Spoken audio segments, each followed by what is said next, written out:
네, 앞서 난임에 대해서 이야기 나눠봤는데요. 임신이 잘 안 되는 것도 문제지만 난임 부부의 상당수가 유산을 경험한다고 합니다. 유산을 겪게 되면 아무래도 몸과 마음에 큰 상처를 입히게 되겠죠. 더군다나 요즘에는 출산율이 점점 낮아지고 있는데 유산율은 점점 늘고 있어서 더 큰 문제로 작용을 하고 있습니다. 자, 그래서 오늘은 유산에 대해서 한의사 정희령 원장님 모시고 자세히 이야기 나눠보겠습니다. 어서 오세요. 안녕하세요. 한의사 정의령입니다. 네, 반갑습니다. 자, 오늘은 좀 심각하고 마음 아픈 주제가 아닐까 싶어요. 유산에 대해서 이야기 나눠볼 텐데 정확히 유산은 어떤 걸까요? 유산이란 일반적으로 태아가 생존할 수 없는 시기에 임신이 중단되는 것을 말합니다. 네. 일반적으로는 임신 20주 이전에 임신이 중단되는 것을 말하고요. 유산에는 크게 자연유산과 인공유산이 있는데 네. 자연유산은 의학적 시술 없이 유산이 되는 것이고 인공유산은 약물적 또는 수술적인 방법으로 임신을 중단시키는 것입니다. 정자와 난자가 만나 수정란이 이루어지고 이 수정란이 착상되는 것을 임신이라고 할 때 모체가 인식하지도 못한 상태에서 임신이 소실되는 것은 31%까지 보고 있고요. 모체가 임신을 인식하고 있는 경우에 20주 이전에 임신이 소실되는 것을 15%로 보고 있습니다. 임산부의 15%는 자연유산을 경험하고 있네요. 네. 근데 이 자연유산은 혹시 종류별로 나눠볼 수 있을까요? 네, 자연유산을 임상적인 상황에 따라 몇 가지로 구분을 하고 있는데요. 네. 자연유산이 발생해서 태아랑 태반 등 임신 산물이 자궁 밖으로 완전히 잘 배출된 것을 완전유산이라고 하고 네네. 그런 임신 부산물 중에 일부가 자궁 내에 남아있는 경우는 불완전유산이라고 합니다. 네. 또 다른 구별 방식으로는 계류유산, 절방유산, 반복유산, 습관성 유산 등의 구분이 있습니다.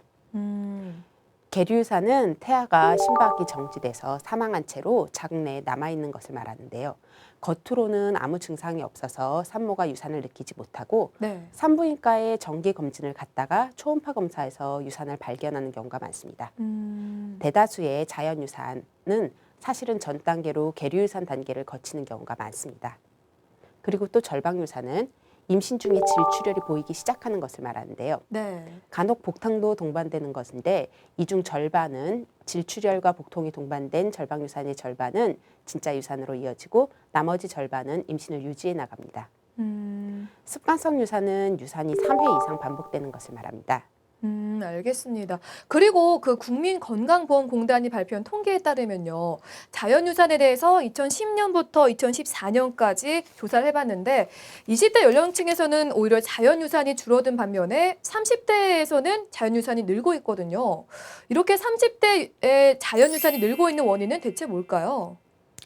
통계적으로 20대의 유산율이 줄어드는 데 반해 30대 여성의 유산율이 높아지는 것은 임신 시도 시기가 늦어졌기 때문입니다. 네. 최근 사회 분위기상 결혼 시기 자체가 늦어지고 임신을 시도하는 연령대가 높아지다 보니까 20대 임신 자체가 줄어들고 30대 임신이 늘어납니다. 네. 그래서 그에 따라 당연히 통계적으로 30대 유산율이 높아지고 있는 경향이 보이는 것이고요.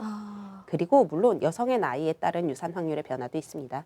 고령 임신일수록 자연유산의 가능성은 조금 더 높아진다고 볼 수 있습니다. 그러니까 이게 사회적인 문제가 결부가 돼서 다양하게 원인을 주고 있는 거네요. 근데 일반적으로 봤을 때 임신한 여성들이 자연유산을 겪는 이유는 구체적으로 어떤 게 있을까요?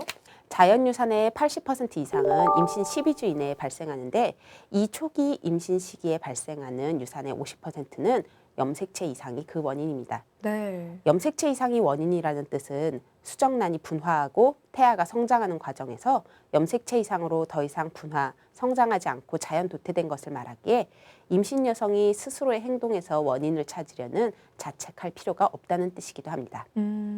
물론 갑상선 기능 이상 등의 내분비 이상이나 면역학적 이상으로 습관성 유산인자를 갖는 경우, 자궁 기형이나 자궁 내막의 병변이 있는 경우에도 유산의 원인이 될 수 있습니다.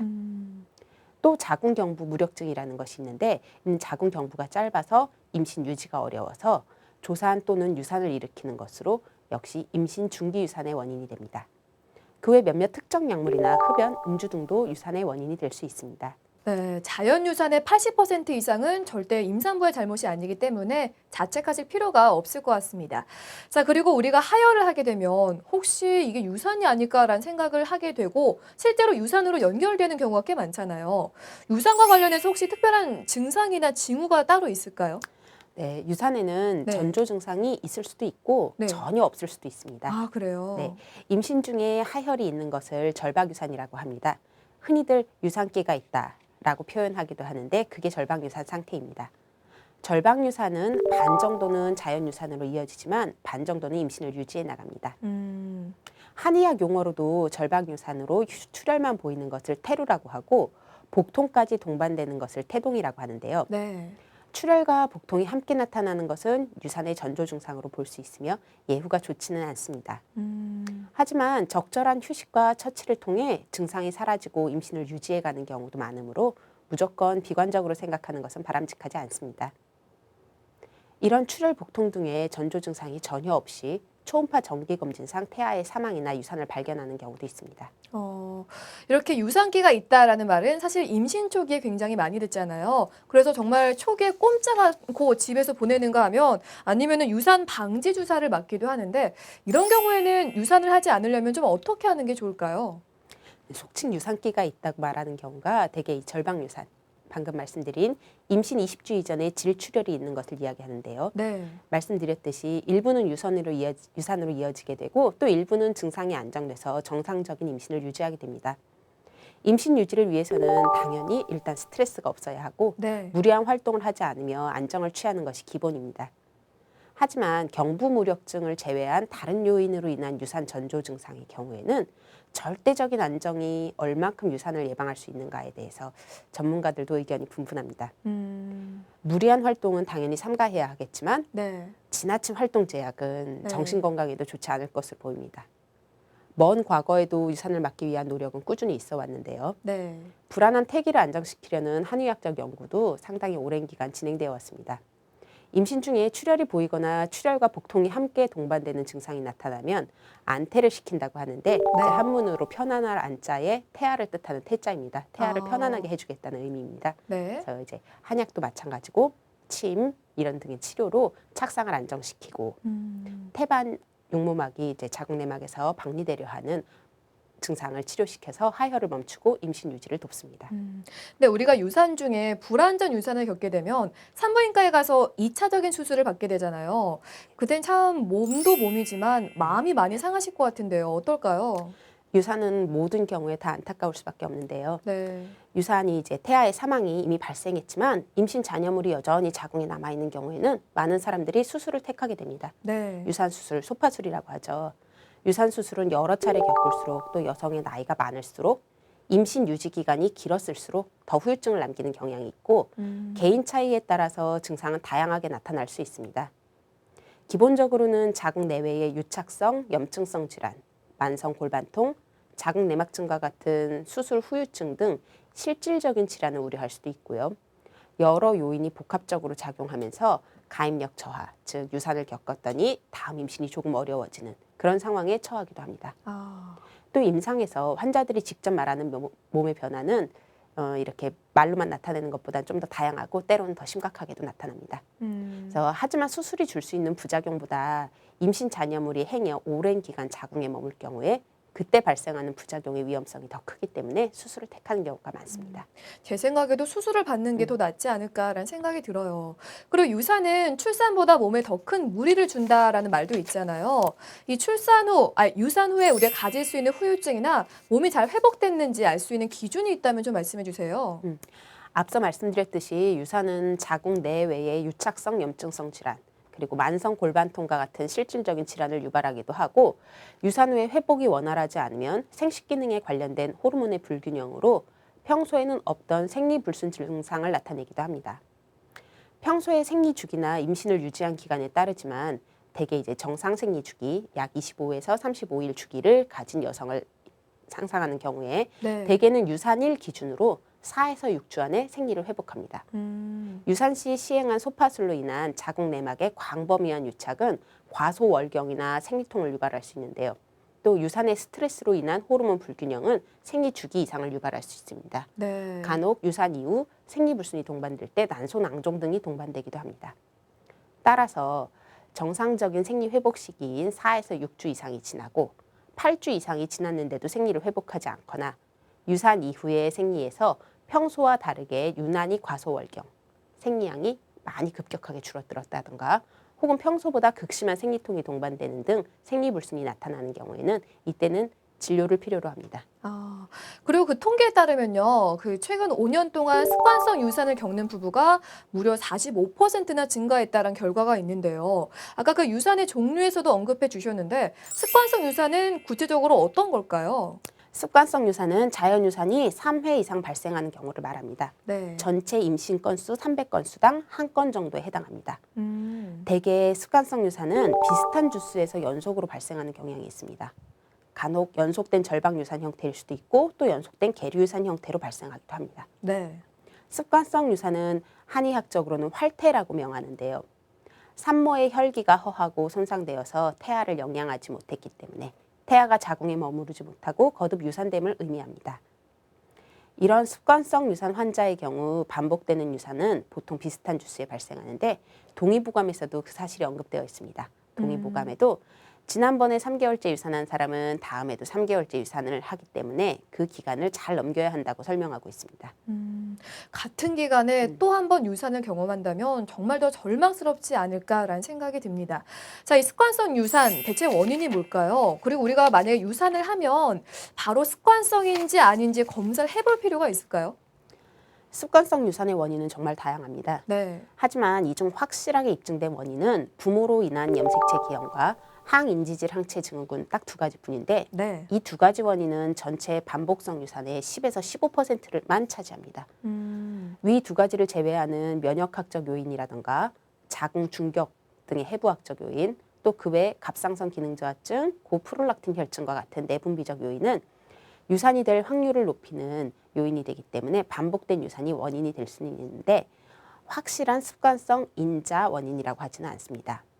또 습관성 유산 환자의 반 정도는 산부인과 검진으로는 원인을 찾을 수 없어 원인불명으로 분류됩니다.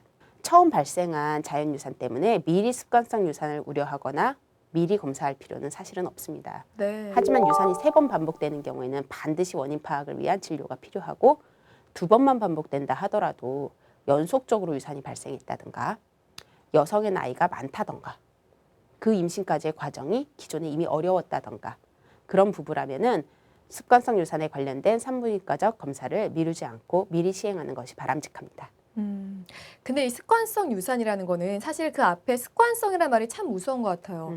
우리가 일상생활 속에서도 습관을 바꾸기가 굉장히 어렵잖아요. 그만큼 습관성 유산을 치료하기가 좀 어렵지 않을까라는 생각이 드는데요. 어떻게 치료할 수 있을까요? 원인이 밝혀진 경우에는 그에 따른 대처를 합니다. 아까 말씀드렸듯 자궁 경부 무력증이라는 것이 있는데 자궁 경부가 짧고 무력해서 아기 임신 상태를 유지하지 못하고 자꾸 조산이나 유산을 시키는 것을 말합니다. 네네. 보통은 조산의 원인으로 분류하는데 반복 유산의 원인이 되기도 하죠. 이런 경부 무력증은 자궁 경부를 묶는 수술이 있습니다. 맥도날드 수술이라고 많이 하는데요. 네. 이런 수술법 자체가 유산 방지 치료가 되고요.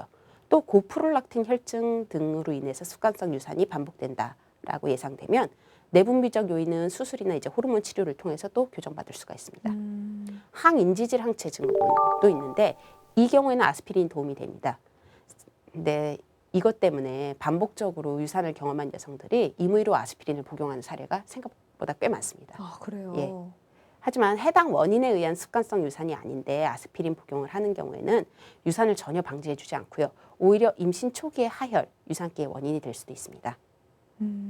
근데 습관성 유산의 반 이상은 산부인과적 검사로는 원인 불명입니다. 네. 그래서 스트레스 완화를 한다든가 영양의 균형을 맞춘다든가 금연 금주, 적정 체중의 유지 등 보조적 방법을 권유하는 것으로 대체하고 원인 불명 습관성 유산에 대해서는 딱 이렇다 할 정해진 치료 방법은 없습니다. 아, 그래요. 이러한 습관성 유산 환자를 대상으로 한 임신 전후의 한방 치료에서는요. 임신에서의 유산을 낮추고 이후 임신에서의 유산을 낮추고 임신 유지 및 분만 성공률을 높이는 효과가 있었고요. 네. 특히 임신 후에 적극적인 한약 투여가 임신 유지에 주요한 역할을 했던 것으로 보고된 바가 있습니다. 근데 이런 습관성 유산이든 간에 아니면 다른 이유이든 간에 유산이라는 거는 참 이 산모에게 마음적으로도 힘들지만 몸에도 굉장히 무리를 주잖아요. 그래서 좀 몸조리가 필요하지 않을까 싶은데 출산 후처럼 몸조리를 해야겠죠, 당연히. 네, 물론입니다. 네. 동의보감에서 유산을 반산이라고 표현했습니다. 반산이요. 네, 이제 잘 익은 밤송이가 저절로 벌어져서 터지는 것을 출산이라고 하면은 네네. 유산은 익지 않은 아직 파릇파릇한 아. 밤송이를 억지로 밟아 터뜨리는 것과 같다고 비유한 것인데요. 네. 그래서 유산이 정상분만보다 더 세심한 조리가 필요하고 네. 스트레스적인 면에 있어서도 상당히 큰 스트레스를 받기 때문에 네. 유산 후에는 충분한 휴식, 조리, 마음적 휴식도 동반되어야 유산 후유증과 2차성 불임 등을 예방할 수 있습니다. 밤송이의 비유에 설명해 주시니까 확 와닿는 것 같아요. 그만큼 몸조리 정말 중요하지 않을까 싶은데 구체적으로 어떻게 하면 좋을까요? 유산 이후에 몸조리 해야 되는 데 있어서 첫 번째는 일단 휴식입니다. 네. 간혹 유산을 굉장히 초기 유산을 해서 임신 유지 기간이 짧을 경우에는 유산 이후에 별로 큰 몸의 변화를 느끼지 못해 바로 일상으로 복귀하는 경우가 많은데요. 유산 이후에는 바로 일상으로 복귀하지 마시고 단 며칠이라도 충분히 쉬어야 합니다. 무리한 활동은 피하되 유산으로 인한 우울감을 이겨내는 데 도움이 되는 정도의 가벼운 활동은 괜찮습니다. 또 부부관계에 조심해야 되는데요. 그래요. 예, 유산 직후에도 배란이 정상적으로 됩니다. 음. 따라서 별도의 피임을 하지 않으면 유산을 겪은 바로 그 다음 달에 연속으로 바로 임신이 될 수 있습니다. 유산의 원인이 무엇이었는지, 유산하게 된 과정이 어땠는지에 따라서 좀 다르지만 유산 이후 다음 임신까지는 피임을 권장하는 기간이 있을 수 있는데요. 네. 대부분은 연이어 임신이 되는 것을 피하도록 2달 내지는 3달 정도는 피임 기간을 권장하고 있습니다.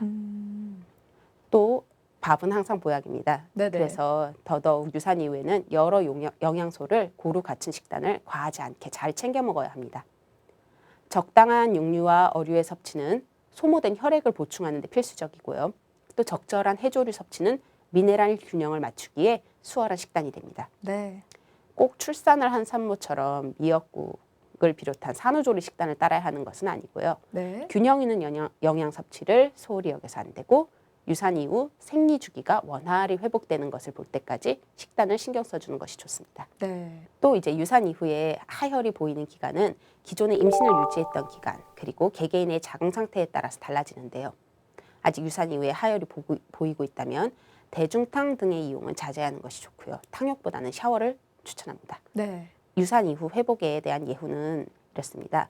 8주 이상이 지나도 생리를 하지 않거나 유산 이후에 생리에서 평소와 다른 과소월경, 평소보다는 훨씬 더 극심한 생리통이 동반되는 경우에는 몸조리를 잘했음에도 이런 증상이 동반된다면 그때는 진료를 필요로 합니다. 알겠습니다. 자, 유산에 대해서 살펴봤는데요. 마지막으로 유산 후의 주의사항이나 유산을 경험한 부부에게 꼭 한 말씀 전해주시고 싶은 게 있다면 말씀 부탁드릴게요. 네.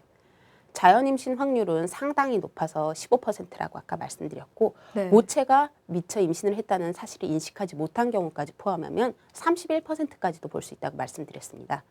따라서 한 번의 자연 유산은 그저 누구에게나 일어날 수 있는 일이니까 이번에 나에게 일어난 것인데 다음 임신을 미리 겁낼 필요는 없습니다. 네. 또 필요 이상으로 자책하지 마시길 바라고요. 남편은 아내가 자책감을 가질 수 있다는 사실을 잘 헤아려서 계속 배려하고 위로해 주려고 하는 것이 더욱 빠른 회복을 도울 수 있는 길입니다. 긍정적인 마음으로 유산 후에 건강한 회복을 위해 피임 기간을 비롯한 생활요법을 잘 지키고 평소의 건강 상태를 잘 조절해서 아기를 바라는 모든 부부들이 행복한 가정 만들기에 성공하시길 기원합니다. 네, 저도 응원하겠습니다. 원장님 오늘 좋은 말씀 고맙습니다. 감사합니다.